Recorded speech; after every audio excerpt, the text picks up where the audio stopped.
X crime journalist Jigna बोरा पिछले काफी समय से खूब चर्चा में है। एक तरफ उन पर बनी वेब सीरीज स्कूप लोगों को काफी पसंद आई है और वहीं वह बिग बॉस में जिगना बोरा अपनी जिंदगी के बारे में कई खुलासे करती हुई नजर आ रही हैं। हाल ही में उन्होंने फिर अपनी जिंदगी के बारे में खुलासा किया है कि उस एक केस के बाद उनको नौकरी मिलने में कितनी दिक्कतें हुई हैं। पूर्व क्राइम जर्नलिस्ट जिगना बोरा बिग बॉस 17 में अपनी सच्चाई साबित करने के लिए आई हैं। वे शो में अक्सर अपने मुश्किल दिनों के बारे में बात करती हुई नजर आती हैं। हाल ही में आए एक एपिसोड में जिगना ने अपने बेटे के बारे में बातें करती हुई दिखी।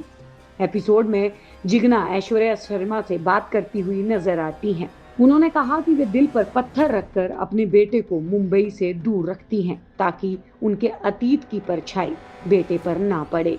जिगना कहती है कि मैंने अपने बेटे को जानबूझकर दूर भेजा है, उसकी सुरक्षा की वजह से। मैं नहीं चाहती कि वह यहाँ रहे और कोई उस पर उंगली उठाए। मेरा एक ही बेटा है, मुझे इसकी वजह से इन सब चीजों से डर लगता है। जिगना आगे कहती हैं कि लोग यहाँ उसे एक खूनी का लड़का कहते थे, इसीलिए उसको नौकरी नहीं मिलती थी। मुंबई में इंजीनियरिंग में उसको एडमिशन नहीं मिला, फिर पुणे जाकर होटल मैनेजमेंट का कोर्स करना पड़ा। इसके आगे जिगना ने अपना दुख व्यक्त करते हुए कहा, मुझे भी जॉब नहीं मिली, लेकिन मेरे साथ सोने के लिए 100 लोग तैयार थे। जॉब देने के लिए कोई तैयार नहीं है, लेकिन डेट पर ले जाने में किसी को कोई समस्या नहीं है। पब्लिक फेस होना 100 में से 2 लोग तो पहचानेंगे ही। सीईओ को होटल के रूम में ले जाने में दिक्कत नहीं है, लेकिन काम देने में और इज्जत देने में दिक्कत है। अब आपको बताते हैं कौन है जिगना बोरा। मुंबई में क्राइम इन्वेस्टिगेटर एडिटर का खून हो जाता है और पुलिस मामले की तफ्तीश शुरू कर देती है। पड़ताल के दौरान पुलिस को ऐसे सुराग मिलते हैं जिसमें पता चलता है कि पत्रकार की हत्या की गई है। उसकी एक साथी महिला क्राइम रिपोर्टर का अंडरवर्ल्ड से कनेक्शन है। उस रिपोर्टर ने कुछ दिन पहले ही अंडरवर्ल्ड डॉन का साक्षात्कार लिया था। पुलिस को पता चलता है कि उसी साथी रिपोर्टर को अंडरवर्ल्ड के साथ मिलकर पत्रकार की हत्या की साजिश के आरोप में गिरफ्तार किया गया है। ये एक सच्ची कहानी है जानी मानी क्राइम रिपोर्टर जिगना बोरा की, जो अब रियलिटी शो बिग बॉस में पहुंची है। जिगना बोरा एक क्राइम रिपोर्टर है जिन्होंने free press, journal day, mid day, Mumbai mirror और एशियन एज के लिए काम किया है।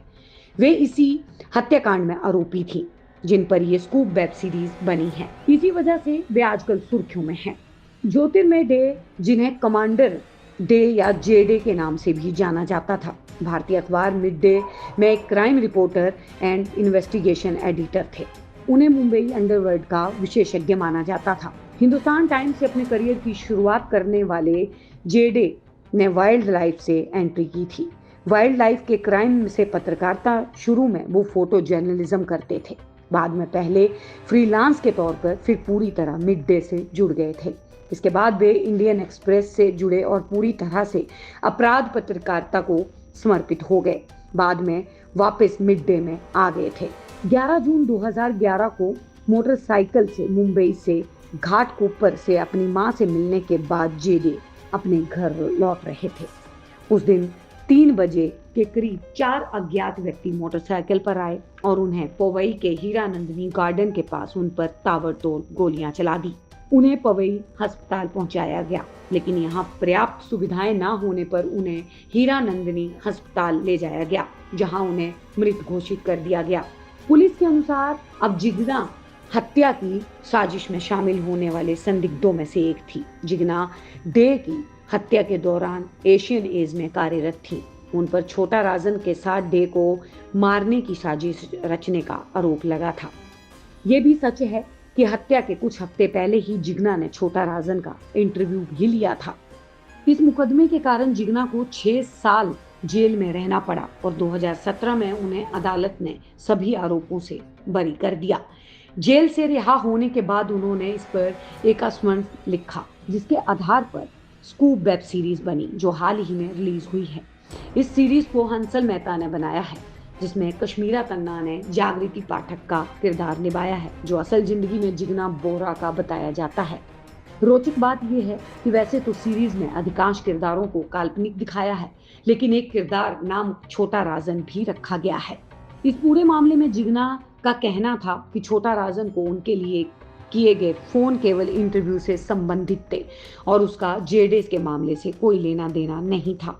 अदालत में भी इस बात को साबित नहीं किया कि उनके छोटा राजन को किए गए कॉल्स का इस मामले से लेना देना है। इसीलिए अदालत ने उन्हें सबूतों के अभाव में छोड़ दिया और उस फैसले को हाई कोर्ट में भी कायम रखा गया।